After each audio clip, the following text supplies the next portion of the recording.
Jessy Grossman, welcome to the show. Thank you so much for having me. I'm excited to chat with you, and I have a feeling we're going to get into some good stuff. You are someone who I have been following, and you've built this amazing community of women in your organization, the Women in Influencer Marketing. So you yourself are an influencer. You're a creator because you're creating tons of content for your community. And you're also someone who understands the influencer space from a business standpoint, just based on where you've been. How did you get engaged or interested in being in this space?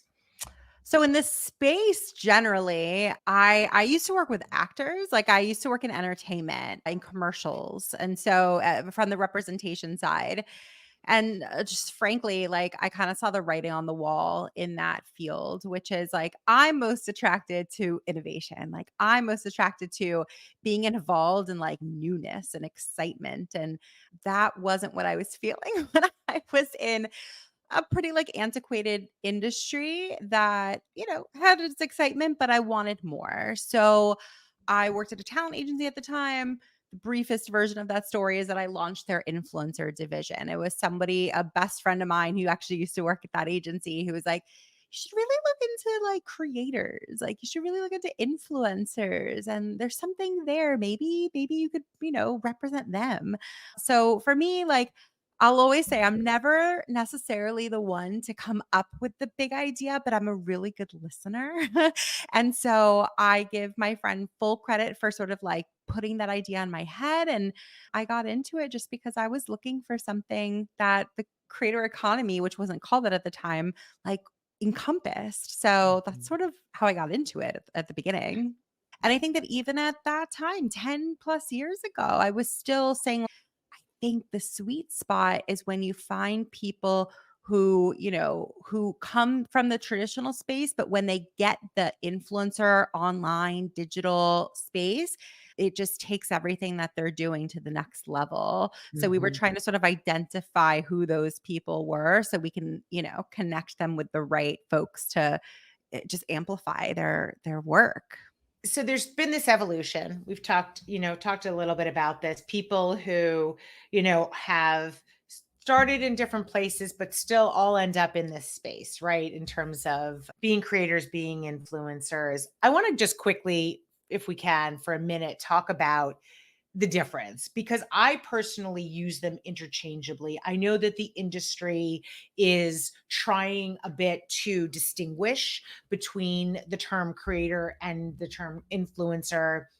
What is your perspective? So I was just like you, if I'm being completely honest. I used to use them interchangeably and not really think much about it. I lately have sort of changed my tune because I've been educated by people who are giving me some pretty interesting distinctions between the two. The main distinctions being that creators aren't all influencers and all influencers aren't all creators. So I think that it all sort of started really when like TikTok really took off because Mhm. you didn't necessarily have to be a creator. I want to clarify that and just say like there are some TikTokers that do insanely creative things. So there are absolutely creators on TikTok, but there are also people on TikTok who literally there's no production value. And it's really just about their thoughts, what they're saying, just being very open and vulnerable.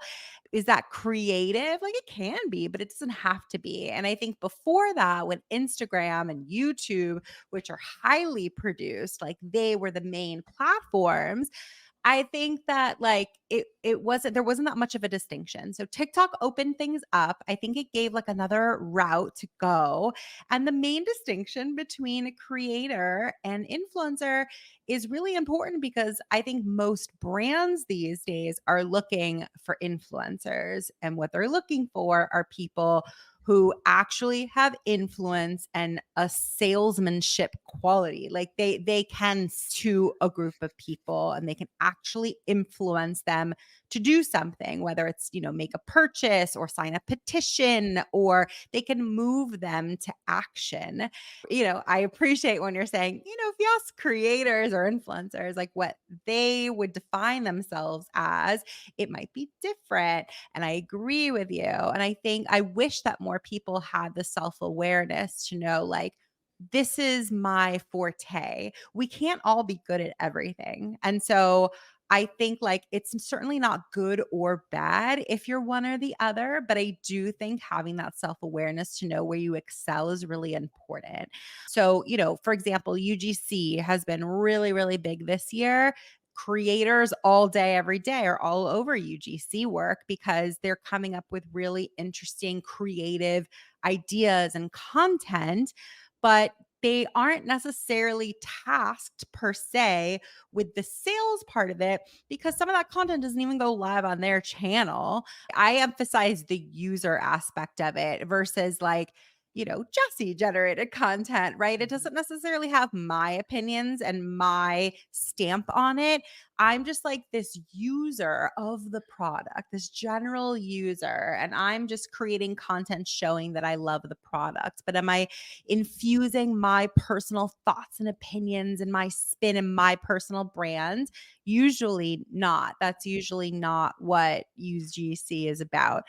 So that's perfect for creators. But when you really want to move people to action and you want to utilize like your brand voice and your brand to influence and move people to make a purchase or, again, sign a petition, whatever it is, then that influence is where that comes in. And I think that it'll continue to ebb and flow in terms of like what brands are looking for. And there's never a one size fits all anyway. But based Mhm. on where I sit, I'm just seeing more and more brands really want and demand, honestly, expect that influence. They're really holding influencers accountable these days, where it's not really so much of like an awareness play. They really just want to move product. They want to see like real tangible results. And, I have a lot of opinions about why I think that shift has happened, but, it is what it is. You can be somebody who creates great content, but it doesn't necessarily mean that you are presenting it in a way that is going to influence people. Let's Yeah. talk a little bit about this influence idea because I think on the one hand, it's wonderful that what social media has brought about is this place where everyone, I mean, I love the democratization of it, right? It's like anyone can create an account and build a following. Anyone can do that if they choose to do it. I'm not saying everyone's good at doing it, but let's say any person, there's no barrier of entry. I think that that's one of the amazing things about what social media has done. It has introduced us to people who we never would have known about, right? Talented, amazing, smart, great people who we never would have known about. And that's a lot of the positive. I am so grateful that social media has given so many women this opportunity. I mean, what is it like 86% of creators, influencers are women. And I think that it's given women such an opportunity to earn income where they wouldn't have been able to otherwise. Or it would have been, a much different way of earning income. I'd love to get your perspective on that. I freaking love, what our industry has given to women in particular, because yes, I've heard the same stats that, huge percentage, a huge majority of creators are women. And, what a great type of job to have because, if you can really hone in your processes and like really treat it like a business and really get traction, it gives you flexibility. It gives you, like in comparison to the amount of, energy and effort that you're putting in. I mean, you're getting paid so much in comparison to that. Like it can just grow and grow and grow. Like the opportunities are endless. You are working for yourself. You have so much more control, freedom, the whole thing. So, when yes, I'm in like the women's space. It's women in influencer marketing, not people in influencer marketing. Our organization is women's focused and wanting to always empower women. And I think that, to be able to have those things opens up so many opportunities for a more fulfilling life just generally because you have so many more options when you have more income. You have so many Mhm, options when you have more freedom. And there's so mhm, many people in the world who just don't have that based on the historical, like, the historical career trajectory that they're in and the mhm. industries that they're in. So that's fantastic. And I love that. You've built this community of women. I'm a big believer in building communities of women. What inspired you to focus on women in this space? And what is the value of women gathering as a community? I mean, transparently, I actually give my mom a lot of credit for, I think, like the reason why I feel it's so important. I was sort of brought up with the idea of like why women's rights are so important and, what it is to be, my mom was an entrepreneur and like always had her own business. I never knew her working for anybody else. So, I grew up with this idea of how strong you can be and to, as a woman, sort of owning your lane, owning your space, and like the power that comes from that. And I always appreciated that perspective. And I've seen a lot of women not necessarily maybe grow up or just be exposed to that concept and struggle. And and even those women though, I'll get to know them, let's say, and I'll see there's like so much potential there. And I think to myself, I'm like, if only they had the awareness, the education, the exposure to their power, they wouldn't be struggling as much as they are. And Mhm. so it's just been something that's so important to me to just serve like this community that I'm obviously part of and to be able to help people. Like it was always something in the back of my mind. Like, I hope that in my career, I'll be able to actually truly help people. Like, that's something that's really fulfilling to me. And when I was representing actors, it didn't quite feel like that. And talent in general, like, sure, there are things that I could, say, "Oh, well, I helped, pay for their kids' college education, blah, blah, blah, blah, blah." But I think that the impact is so much more when you have a whole community of women where it's actually not just me directly one-on-one helping people anymore. It's grown to the point where they're all affecting each other. And I think that Mhm. like that's probably the most beautiful part of community. And when it's actually working and effective, it's not even really about the person who started it in the first place anymore. Once it grows and it really gets traction, the community is servicing the community. Like the community is helping and growing itself and morphing into what it wants to be. It's its own entity.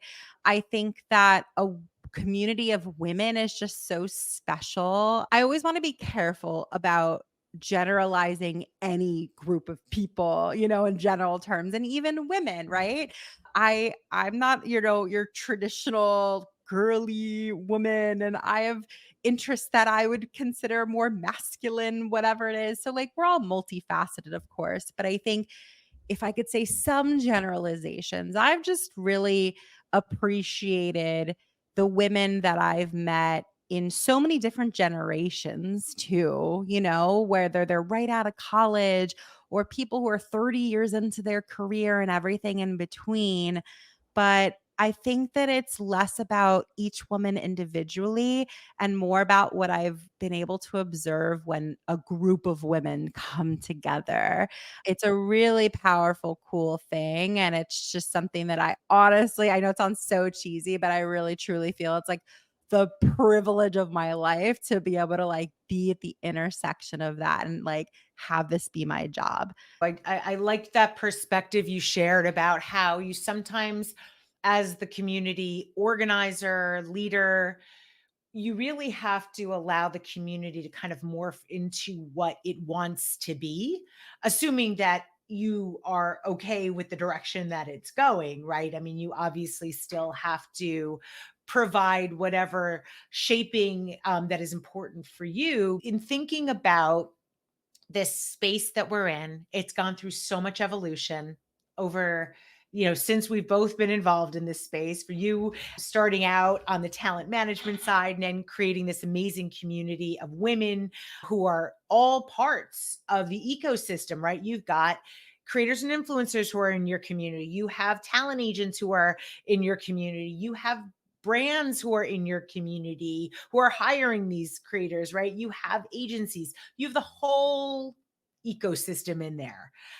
So you've seen the evolution.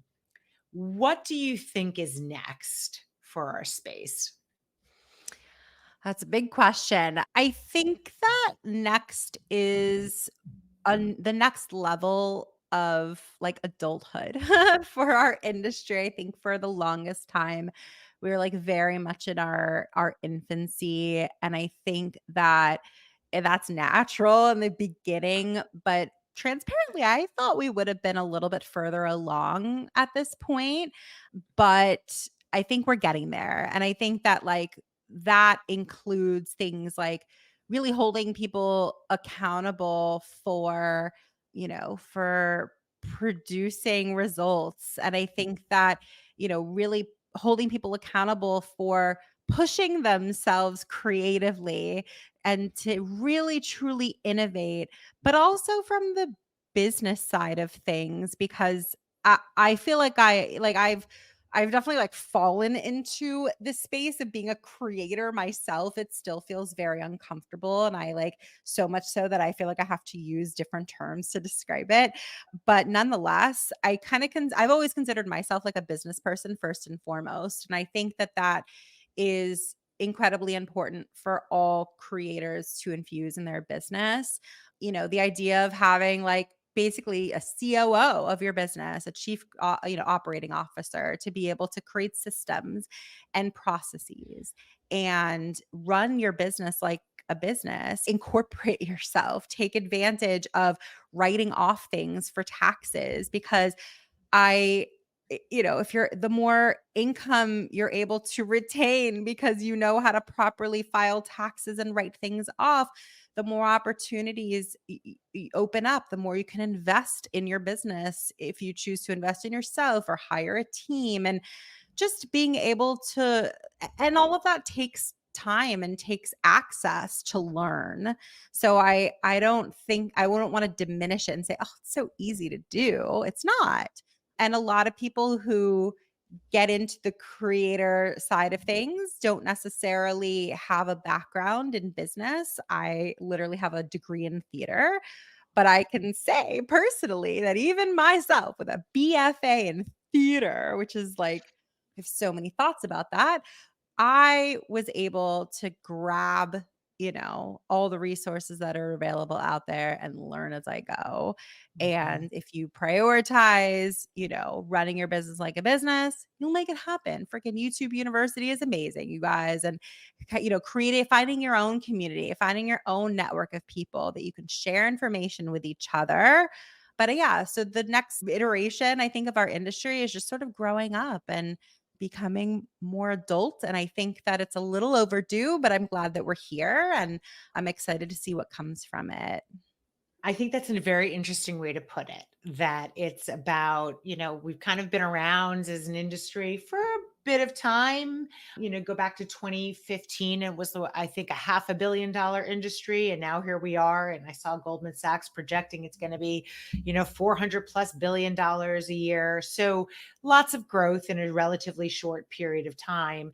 And I think you end up, with that growth, you have some things that you learn that are good and some things that you realize, well, maybe this isn't the best way to do it. But I agree with you. I think the measurement's getting better. I think the content is getting better, right? The tools are getting better, and people are really kind of stepping in, and these influencers are creating these amazing businesses. This has been such a wonderful conversation. I feel like getting your perspective, given where you kind of sit in this world, the influencer creator economy world, has been, I think, really valuable. So thank you for spending this time with us. Thank you so much. I always have fun when we get to chat. So I hope everyone else did too. Where should people follow you and look out for more about your content? Yeah, I mean, I would say 2 places. LinkedIn, I'm, like, super duper active on there, Jessy Grossman with a Y, Jessy with a Y.